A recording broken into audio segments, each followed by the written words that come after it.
Hello ladies and gentlemen, welcome back to my channel, and today I have a video inspired by Dean's World as well as Bordeaux. I have NCAA Imperialism. Now for this video I used AP Top 25 polls after the bowl season ended, as well as ESPN's 2023 Way Too Early College Football Top 25. Now today in this video I will be spinning a wheel with all 31 teams mentioned on those lists, and after a team is selected, I will be also spinning an arrow wheel as shown currently. Now, depending on where that wheel lands is where the team that was rolled will attack. For example, in this case, it is pointing directly east. TCU would be attacking directly east and therefore would be attacking LSU. Alright, and we're going to spin our first wheel. Who's going to land on the first time? It looks like it's going to land on UTSA. UTSA is going to be attacking. Now, which way are they going to be attacking? Looks like it's going to go directly east, which is against TCU. Now, TCU absolutely dominated this game. It was not close, and they're going to gain a large mass of Texas, as you can see. Going to turn that gray. Going to paint right over the UTSA logo and give them that entire east side of Texas. TCU gaining that first territory right off the bat. Alright, next up on the wheel, it looks like it's gonna go the way of Texas Tech. Staying in Texas this time, still, and the arrow looks like it's gonna go up northwest. Northwest territory is into New Mexico, so Texas Tech is just gonna take over New Mexico as we get into the third wheel spin. Third wheel spin looks like it's gonna go the way of North Carolina. Getting into the wheel, North Carolina looks like they're gonna go northeast. Northeast of North Carolina is just about at JMU, as UNC just completely dominated this game in the same fashion that TCU did. It was not close, 42-7, as this carry is just going to seal the game for UNC, and they're going to take over all of Virginia. You can see, turn that nice baby blue color, clear the barrier, the border here, and UNC takes a big old region on the East Coast side of the map. UNC looking real good, real early. As you could tell by that last map, I messed up a little bit. I forgot to take a screenshot of the map after I had done it, as the next spin is going to be Kansas State. Where is Kansas State going to go? It looks like they're going to go southeast. Southeast of Kansas State was Oklahoma, so they're just going to take over that territory. Next spin we're going to go into is going to be Texas Tech once again. Now, is Texas Tech actually going to play somebody this time? It looks like they're going northeast. Northeast of Texas Tech directly is the Texas Longhorns, and Texas just ended up getting the ball back. Texas Tech turned the ball over, and they're literally one first down away from just ending this game, and they end up getting it. It really was not as close as it seemed, but Texas is going to take over all of this territory in West Texas, and now we're going to be left with just two remaining Texas teams out here. Here's what the map is looking like as we get into our next spin. Got a lot of teams starting to establish themselves currently on the map, as the next team is going to be Fresno State, my favorite football team in college. And where are they going to go? It looks like they're going to go northeast. Now, northeast from them, it looks like it's going to be Oregon. And actually, they're currently winning this game, up 7 with 45 seconds left, as Bo Nix finds his target in the end zone. And to tie the game, they're going to end up kicking the extra point. Now, Jake Haener has 35 seconds and 3 timeouts to lead the Bulldogs down the field. As he goes, he finds a wide open receiver down the middle to the 50, currently driving really hard. They run no huddle here, and let's see if the Bulldogs can really pull off some major magic here. As Jake Haener is looking, decides to throw it deep down the field, and ultimately throws it to the Oregon defensive back. Now, I messed up here, and I skipped through the game. You can see Oregon won after Jake Haener turned the ball over in overtime. Oregon wins 36-29, scores 7 in overtime, and Oregon takes that top part of California. And this is what the current map looks like after that Oregon game. Tough, hard battle by Fresno State, but our next team, as we get into it, looks like it's going to be Tennessee. Tennessee Volunteers, I think it is. I think I butchered that, as they're going directly east, and I know directly east from them is UNC. So they're going to go right into it. UNC is up again. Hendon Hooker is looking to complete the comeback from his own 2-yard line. He has perfect protection. He's scrambling, and he ultimately finds a receiver 40 yards down the field. 50 yards down the field? I think more.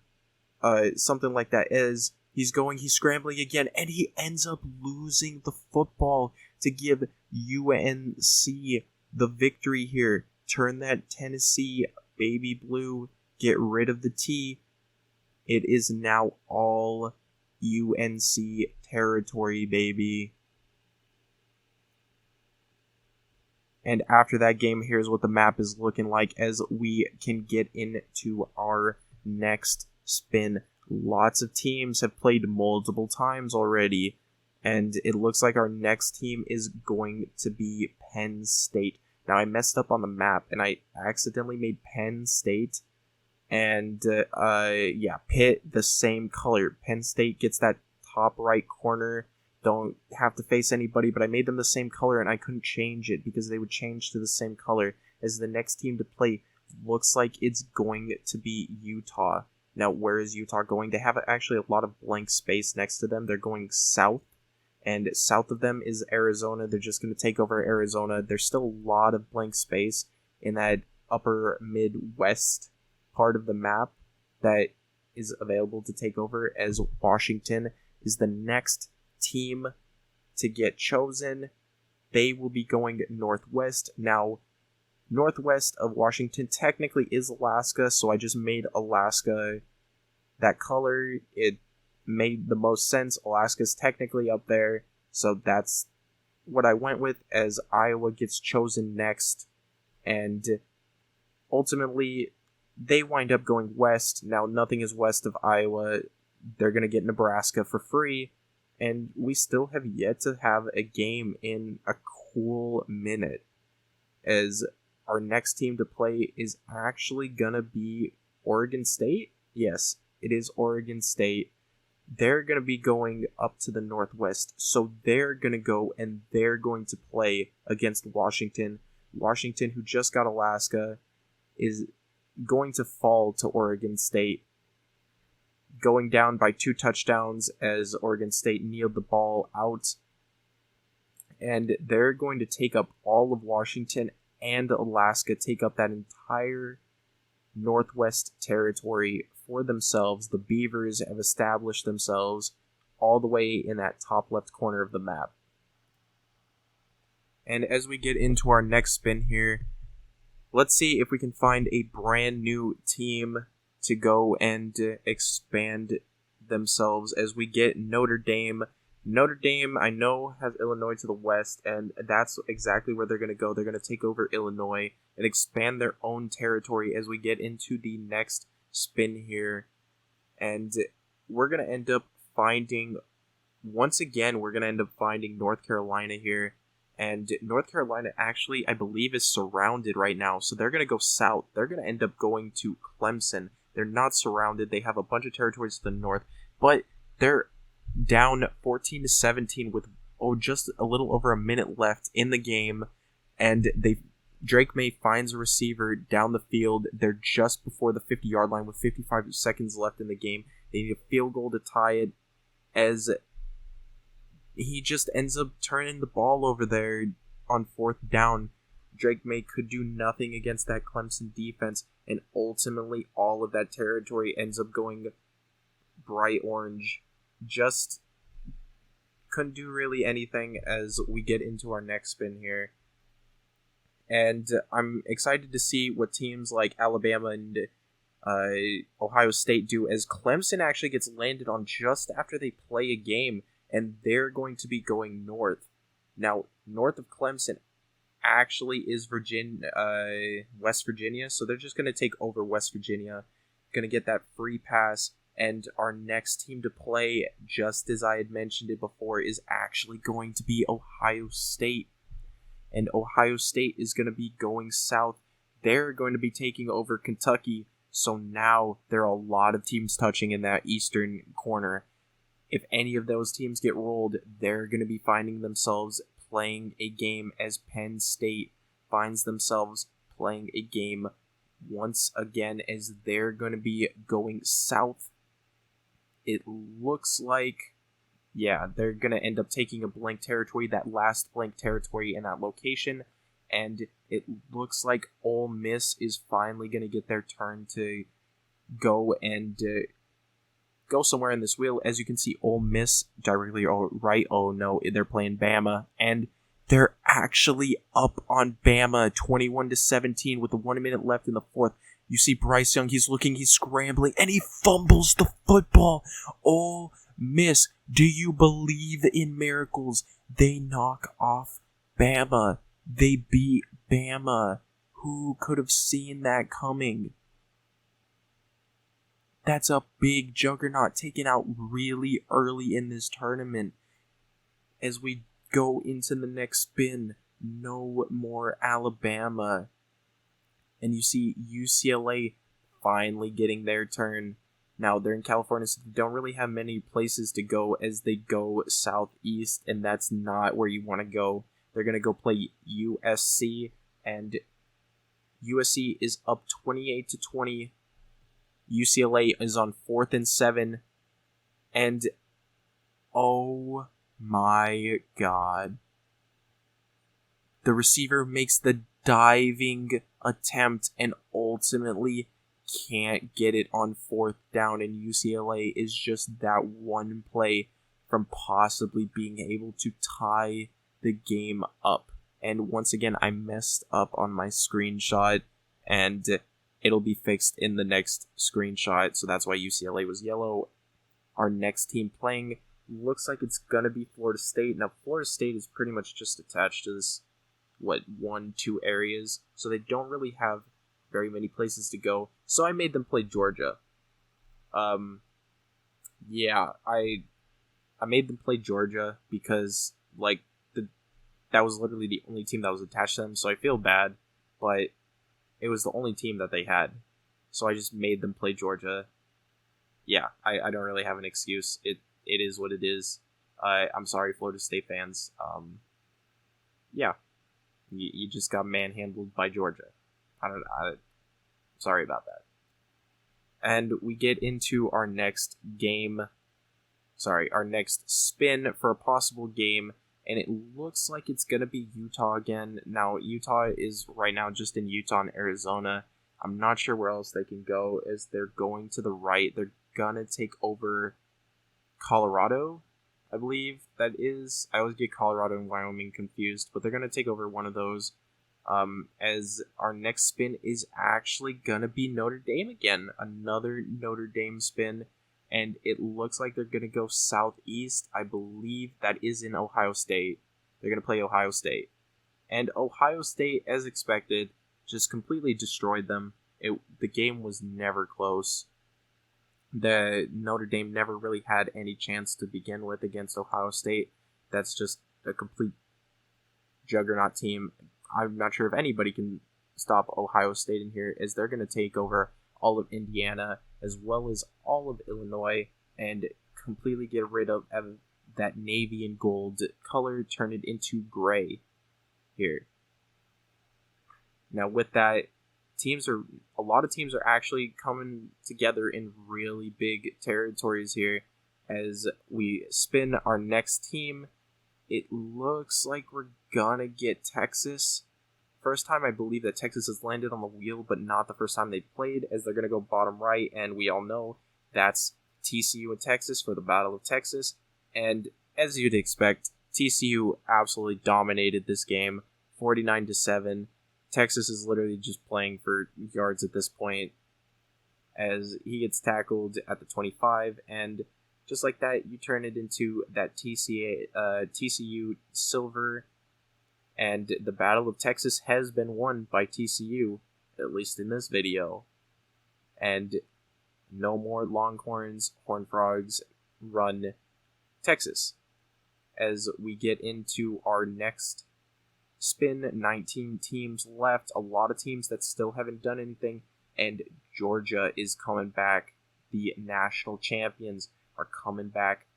And where are they going to go? They're going to go directly west. Directly west is actually in Ole Miss. So they're going to go and play Ole Miss, and look at that.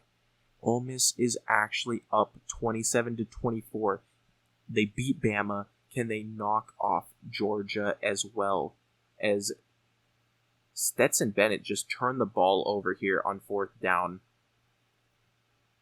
Ole Miss really just needs one first down to completely win this game, and their quarterback takes it for himself and finds the first down, which ultimately just ends the game, and now Ole Miss has beat both Bama and Georgia. Ole Miss they've got to be the sleeper favorites at this point in this video. They've just got to. I can't believe that they beat both Alabama and Georgia. That's absolutely insane. As Mississippi State gets rolled on, and they're going north. Mississippi State going north. It looks like they're going to play Clemson. And Mississippi State currently beating Clemson, actually is going to beat Clemson as the clock winds down, and they're just going to kneel the ball to end the game. Mississippi State with another upset. Clemson, I don't know if they were expected to go down that far, but Mississippi State gaining a large territory. As you can see, South Carolina and Troy are pretty much just surrounded by these two juggernauts here with large territories, and they still haven't gotten to roll or do anything at all, as it looks like Ole Miss is going to go again. Can Ole Miss, who is surrounded by Mississippi State, Troy, and TCU, can they pull off? LSU. Sorry, LSU is between TCU. And they ultimately get LSU, and the Cinderella story ends here. LSU finds the victory over Ole Miss. It wasn't meant to be, but they knocked off Georgia and Bama, which I'm sure a lot of you were thinking that this was just going to be Georgia, or like Georgia's game to lose, Georgia's tournament, Bama's tournament to lose. And look at it now. Look at how the map is turning out. As we get into our next roll with 16 entries left, it's going to be Oregon. Now, Oregon can go and face Oregon State. They can go south. I think Nevada's to the right. And ultimately, they end up going to Idaho. So they get a free spin, work their way up into Idaho for free. And next, we're finally going to have a new team. We're going to end up getting Pitt. Shout out Kenny Pickett. As Pitt goes northwest.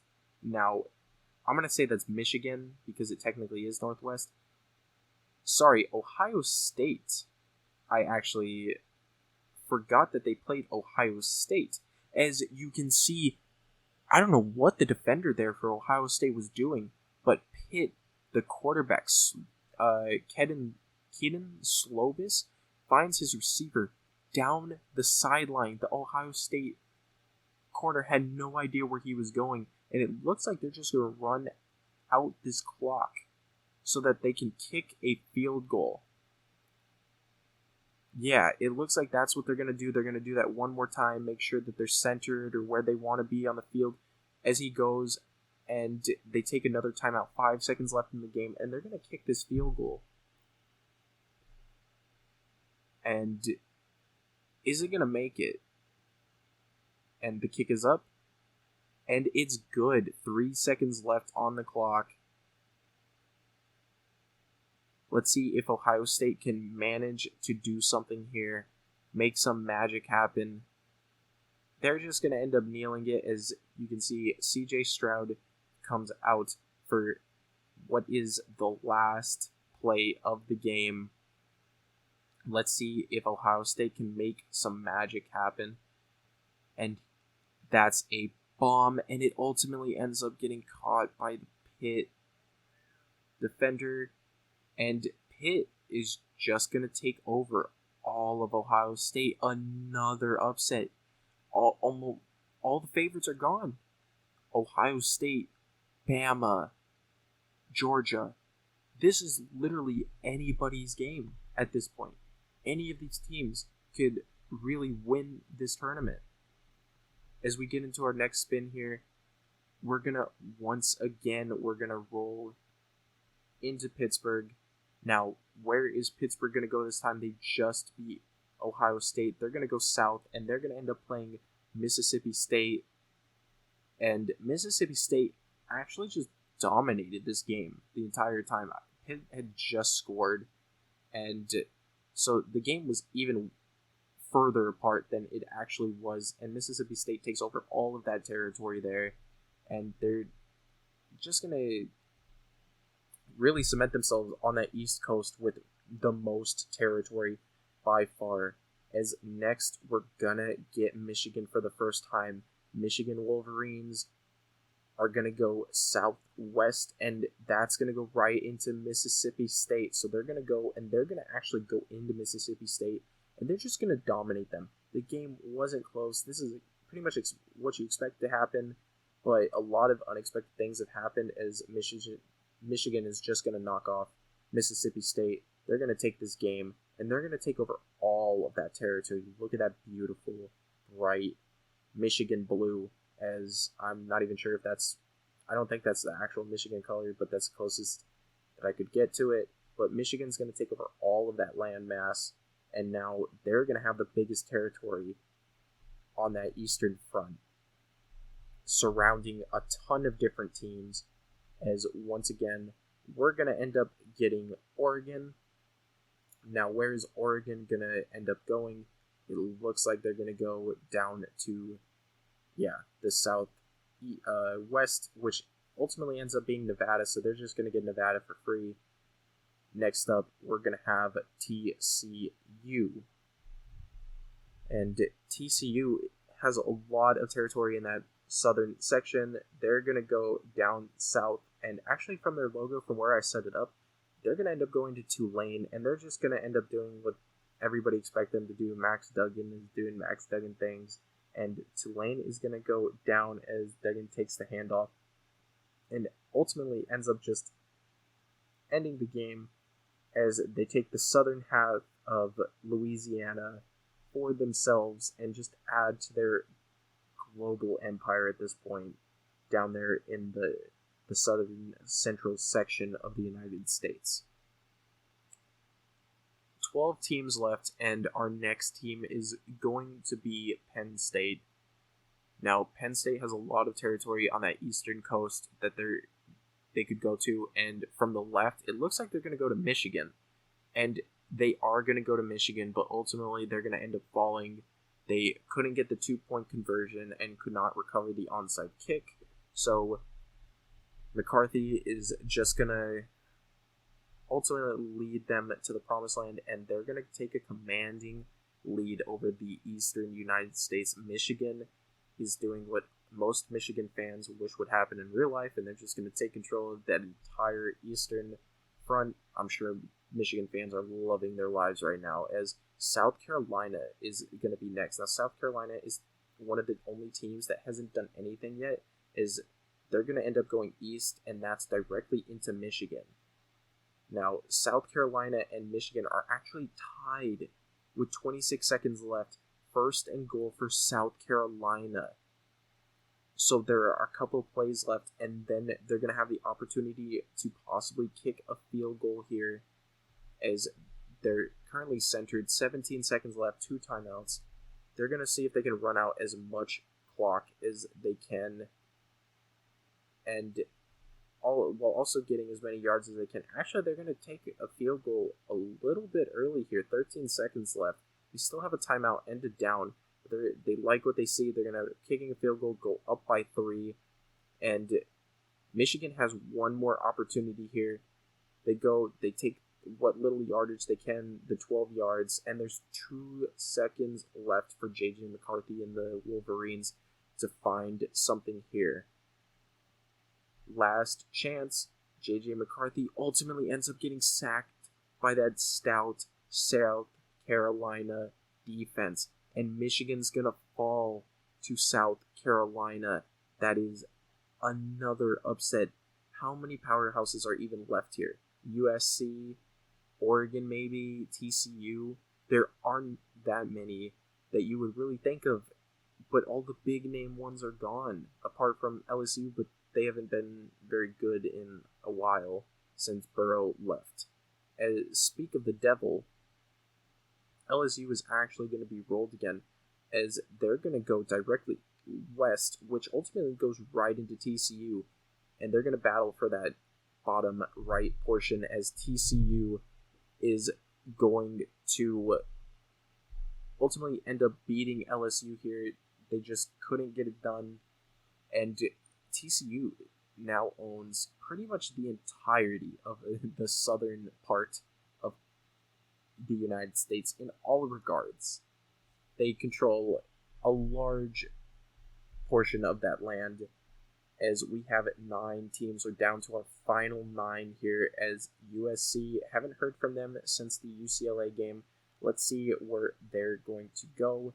Ultimately, they go northwest. That ends up going to Oregon. Yeah, USC just kind of obliterated Oregon. They went up really, really large, really early, and it just never got any closer from there. And USC is just going to ultimately end up taking all of that territory from Nevada to the rest of California, Idaho, etc. They're just going to take over all of that territory, and you can see it's the same color as the Utah Red. They didn't really have many different colors to choose from, so I just kept it. So it makes that battle a lot easier, because we know it's coming. It's got to happen at some point. They're too connected. And TCU gets rolled next. Now, TCU is in an interesting spot. They actually cover quite a bit of territory around them, as they're going to go into Kansas State. Kansas State actually is going to upset TCU. I don't know if that's an upset. I've heard that Kansas State is really, really good. I didn't get to see any of their games this year, but they ultimately take over all of that territory from TCU. All of these upsets, all of the big dogs are almost gone. USC is pretty much the only one that's left, as Troy gets rolled on for the first time, and they're ultimately surrounded. So either way, no matter what they roll, they're going to go somewhere. And Troy goes east, and that is Kansas State territory, and we all knew that this was going to happen. Kansas State ultimately ends up beating Troy pretty handedly, and that's just going to end the game. Kansas State takes over the rest of Alabama. Their game wasn't close, and thanks for hanging around, Troy, but now we got ourselves the final 6, and these are actually some decent teams. I expected one to just skate by, kind of like Troy did, but we have some teams that can actually play, as USC rolls, and they go northeast as they get the Utah matchup we've all been expecting. And unlike in real life, USC is able to take care of business, and they win by 2 scores, as they just take over all of that little area in the Midwest, kind of in the Midwest, Arizona, Colorado, and that sort of territory as Utah gets knocked out. We make it to our final 5 as Kansas State gets rolled on once again. They're going to end up going to the northeast, and that's going to be Iowa, who currently only holds those 2 territories. They're going to completely obliterate Iowa, just as we all expected. Iowa's offense just has no firepower to match Kansas State's offense, and they're just going to go down really big and never recover from it. But Hawkeyes made it to the final 5, so you always got that, Iowa fans. Let's talk about these territories, though. Kansas State, USC, and South Carolina, all with big territories. And then you've still got Oregon State hanging on themselves in that top northwest corner, as South Carolina is only attached to Kansas State right now, and that's what they're going to play. They had literally nowhere else to go. They're going to attack them either way, and Kansas State is going to ultimately beat them pretty handedly by 10, and now Kansas State is just, looks like they're just running this map here as they make it down to the final 3, and they finally find themselves with just those 3 teams. Oregon State's still hanging it in there, but I still feel like this is USC's to lose. As speaking of USC, they get rolled on, and where are they going to go? If they go north, they're going to fight Oregon State. If they're going to go east, and they end up going north, but if they went east, they would be fighting Kansas State, and we all saw this coming. USC just ultimately obliterates Oregon State and takes that territory, as we are going to have our final 2 of the tournament. We turn Oregon and Washington bright red, and now it's going to be finally USC versus Kansas State, and this spin is purely for who's going to be attacking or who's going to be the home team. So USC is going to be attacking, so it's Kansas State. It's going to be a home team. And I'm just going to let this play out, as this is the final drive of the game. You can see Kansas State is down 13-17, 44 seconds left in the game. Now 2 timeouts, 2nd and 1. As you can see, Kansas State quarterback dropping back, finds the first down, and DJ Giddens gets out of bounds. 39 seconds left for the championship of the first NCAA Top 25 Imperialism map, as that's almost picked off, and USC was this close to just taking home the W. But Kansas State gets another chance here. They're on the 37 yard line, on their own 37 yard line, as he drops back and he finds a receiver for a nice 20-yard reception down the field, currently in USC territory on their 42-yard line. 30 seconds left now. As he drops back, he goes and he decides to take it himself. He goes and he finds about 12 yards to the USC 30. 25 seconds left now. Only 1 timeout. This is coming down to the wire. A touchdown to win the game, as he finds his man down the field for a 14-yard reception, getting down, going, hurry up offense, down to the 15 of USC. 20 seconds left now. 18 seconds left now. As he's audibling, he likes what he sees. He's going to scramble. He's going to go. He's going to slide down within the 2 yards. 11 seconds left. 1 timeout. It's literally coming down to the wire here, folks. Kansas State hikes the ball, and the quarterback goes, and he slips by the defense, and Adrian Martinez runs it in himself. Kansas State goes up by 2 with 4 seconds left, going for the extra point, and they end up making the extra point, going up by 3. USC has 3 timeouts, 4 seconds left. Kansas State still has to kick the ball off. Kansas State booms it down to USC's side, and USC ends up actually returning this they made a mistake. They run out of time, and Kansas State's gonna end up winning this game. They're gonna end up winning the Imperialism bracket. They win. They knocked off USC, and they end up winning a big game from Adrian Martinez, and they're just gonna make this entire country purple. Kansas State fans, where are you at? Did you ever see this coming? Did you ever think in your life that you would see Kansas State just running the United States? That is absolutely incredible. And I want to thank you guys for taking the time to watch this video. It took a long time to make. If you guys could please like and subscribe.